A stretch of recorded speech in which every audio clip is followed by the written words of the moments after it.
Hey there guys, this is AJ from Team Jobber here, and we have a top 4 regional deck profile. Daniel Ramirez here got second place at the Los Angeles Regional on April 29th. And what were you playing? Metalzoo. Alright, Metalzoo, any spicy text, or do you want to show it to us in just a sec? Honestly, there was nothing really spicy about it. I think it was only like a slight 8-card difference from the 60-card version that we were originally playing at the UDS. Pretty much just used that as a blueprint going forward and just came up with this.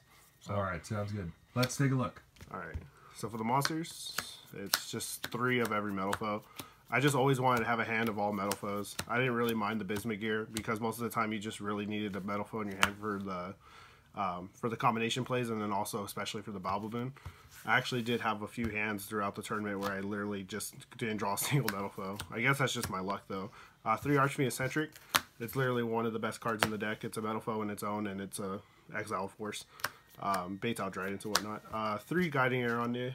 1 Draconia because it's a searchable low scale. Also goes with the tanky because I do play the 3 tankies in this deck. We'll get there. 3 Lone Fire Blossom to get to the best card in the deck. Baboon. This card is literally insane. Literally, if you draw it, you're almost going to win that game as long as you don't get max seed. 3 Terratop in the Talking Tom board. 2 Rats, Whiptail, and I opted to play the Throwblade. I actually really like this because it turns your draw 4 combo essentially into a draw 5 combo. Being able to ditch your metal foe, your Zodiac, and being able to get it back anyways mid combo and replacing it for a possible another real card, which is too good. And also, there's a lot of plays where you would just preemptively, just like in the Paleo matchup, you would preemptively try to pop a Toad with a Trident and they would take it. And then you could just summon this out, like through Barrage, or just search it in general. And then you could just attack into the Trident. I actually gamed somebody like that during the tournament. So it was pretty clutch. And also, it's for the level 4 search to be able to do the draw 4 combo in general. Lunalight, obviously. Rabbit, I didn't see it that much. I think I only drew it twice, and it only resolved once, and then 1 Maxi. I drew. Oh yeah, go ahead. I drew Maxi like 3 times, and I won every time I had it. Real quick, I saw a lot of people playing the Performapal, the high scale one that's searchable off Broad Bull. Any reason why you didn't play that? I tested it for a little bit. It was more of a brick for me, and I never found myself ever searching it because most of the time you're going to be searching Lunalight because you're going to. I do play double fusion substitute, and you're always going to be searching the Lunalight combo. And either after that, you're most likely going to search a Whiptail, at least in my testing. And I felt like that was more valuable than the high scale, considering the fact that I actually did play 3 Painful Decisions. I know this seems kind of iffy because, it's only hard once per turn, but I am playing a 60-card deck, and I do want to see this card. Like I said, it's just going back to the theory of me always wanting to have metal foes in my hand. I actually never drew this in multiples. It worked out perfectly. I have no complaints about it. I played 3 Barrage, 3 Tanky. So the thing about Tanky is it actually fixes a lot of problems the deck has. So a couple of the problems it fixes is sometimes you have these awkward hands where you don't really want to pop off cards with your metal foes right away.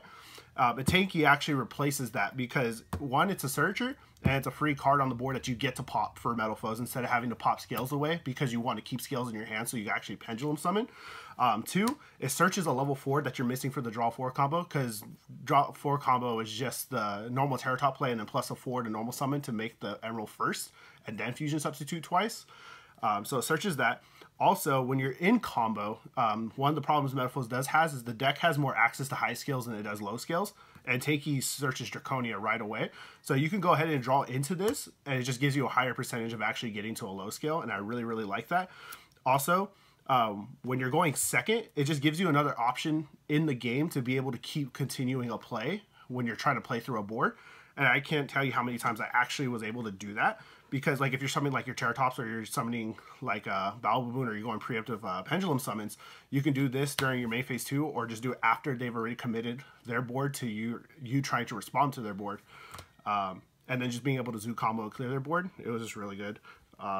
2 fusion subs, obvious, and then 1 of each Metaphor spell. And then I played Book of Moon simply because a lot of decks are playing Lost Wind right now. Even just like paleo decks and actually the dino decks, because I know very few of them play very few traps, but Lost Wind is like one of the best traps in the game right now. It's a chainable card to that. Also, it's a very offensive and defensive card. It's a trap that you can set going first, and then it's a card that you can use to bait out like Tridents and just play through traps in general going second. And of course, it's always good with Orichalk. Yeah, and it's broken with Orichalk. I think I summoned Orichalk more than I did Metalzoo this tournament. I played 3 strikes with a warning for the Ariadnes, obviously. 2 counter and then 1 combination. I didn't play Barrier. I just strongly feel like Barrier isn't necessary right now because the best 2 decks are obviously Infernoid and Paleo, and Dimensional Barrier isn't good enough against those decks. Infernoid is obvious, and then for Paleo, like when you going first, the percentage of them actually opening an Exceeds play going first is really not that high, and then also it ends up helping them more. Like, and I just felt like it wasn't good enough, and then also because of the Dino deck. That's actually a problem for this deck because of the Ultimate Conductor card, whatever that card's called, because it can play through all of your counters, and you just essentially get OTK'd every time. So Barrier doesn't do anything in that matchup for you. I mean, you can hit the Exceeds plays, but then after that, they're just going to commit to that card. And then don't mind the black sleeves that are on his deck. I had to lend him some of the cards since he had to give them back to their... Yeah, shout out to everybody who let me borrow cards. I wouldn't have been able to play if it wasn't for everybody. I don't own cards, so best tokens in the game. It's family. 2 Metalzoo, 1 Orichalk, and 1 Alcahest. There's actually a lot of Metalfoot players who are cutting this. I saw that from a result of Denver, and I actually just don't agree with that because your best boards are always when you have the quick play spell set.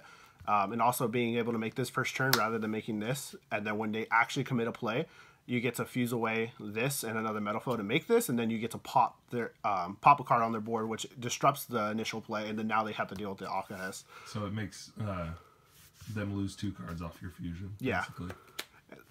And if they don't have a follow-up play, you're just going to kill them next turn anyways. Yeah. And then Norden for the fusion substitute. Double Emerald, double Broadbull, 1 Trident, 1 Tiger Mortar, and then 1 Monkey.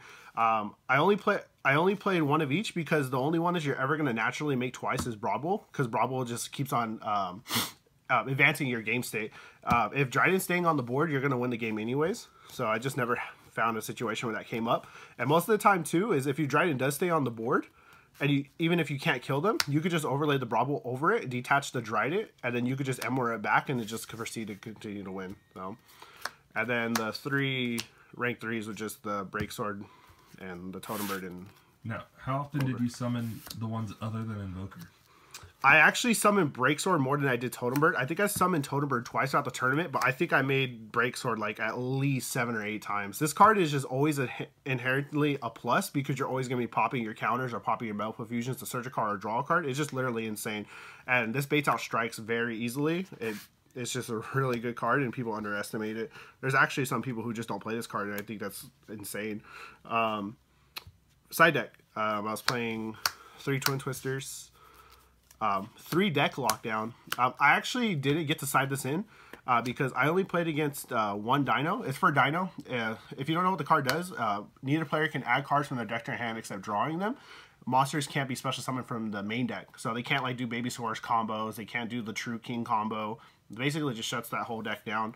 Unfortunately, I didn't get to side it, but it was good in theory. I definitely think it would be good going forward, considering that the diagrams are coming out for the Dinos deck specifically, not for the actual true deck. 2 Legacy of the Duelist. This was for Paleo. If you don't know what this card does, you should read it because this card is insane. I actually sided this for Paleo because I felt like it was a better Royal Decree. I just never really wanted to give my opponent a chance to out a Decree because they can still technically chain their traps and they can still get monsters back. So I didn't like that. So what this card does is when you declare an attack, you can negate the attack and then destroy a spell or trap on the board. Each player can only set 1 spell or trap from their hand per turn. So you can only set 1. And then the secret effect is during your draw phase, instead of conducting your normal draw, you can add back any monster in your graveyard to your hand. And that's just outrageous because this actually won my round 2. So I was playing against Paleo game 3. I drew this. I did like draw 4 combo, activated this. And he goes set 1 pass because that's all he can do. And I ended up adding back an Archfiend Eccentric just to pop it away right away immediately and just instantly won that game because I had made Invoker through Eccentric. So obviously you can see why I like that card. 3 Lancia for Infernoid, obvious. 2 2 Kumungus. The reason why you play Kumungus is because you can Pendulum Summon it. I actually won 2 games because I Pendulum Summoned this and when I didn't have an extra deck after I had to play through a strike. And it was really good. And the Kaijus is for Invoked. Is for going second against like Dridents and the Dinosaur deck. And then I played 2 Holding Links. The reason why I decided Holding Links, obviously going second against Paleos. And then also for the mirror match, looking at the results from YCS Denver, Metalfo has actually gained a lot of popularity. And I figured there was a high chance that that was going to carry over into this event. I played 2 mirror matches. I just didn't draw it. And that was pretty much it. This is because you could play, so you can get the counters off the board. And then you could have potentially killed them that turn. Shoutouts. Shoutouts to my brother AJ for lending me cards. Always. I wouldn't be able to play with it if it wasn't for him. Shout out to everyone in Lodi. Shout out to everyone in Stockton to let me use cards. And then, of course, shout out to my girlfriend Kaylee for being so supportive of me throughout the tournament. I wouldn't have gotten that tournament, gone through that tournament without her. And yeah, just thank you to everybody back in Elk Grove at Metropolis Comics. That's our home store. Thank you for all the support. Thank you for all the love. I greatly appreciate it. And well, on to the next event. Yeah. So. One last thing. How are you thinking about this deck moving forward with Maximum Crisis coming out next week? I'm actually still considering playing this deck. Actually, strictly because of the Predaplant engine, because you could essentially just play one of each of them with Low Fire being at 3. I already have an idea of what it's going to be, but obviously I'm just going to keep that to myself until that comes around. But I love this deck. This is like probably one of my favorite decks I've ever played. I remember I used to hate this deck, and I just, over time, I was just like, man, this deck is so good. Why isn't people playing this? So I was just like, yeah, but pretty much that's it. I think Metal Foskins is still a competitor next format. So. All right, sounds good. Thank you so much for this profile, and congratulations. Thank you for the opportunity to be profiled. Make sure, if you guys have any questions, you comment down below. Be sure to like, comment, subscribe. And until next time, see you guys later.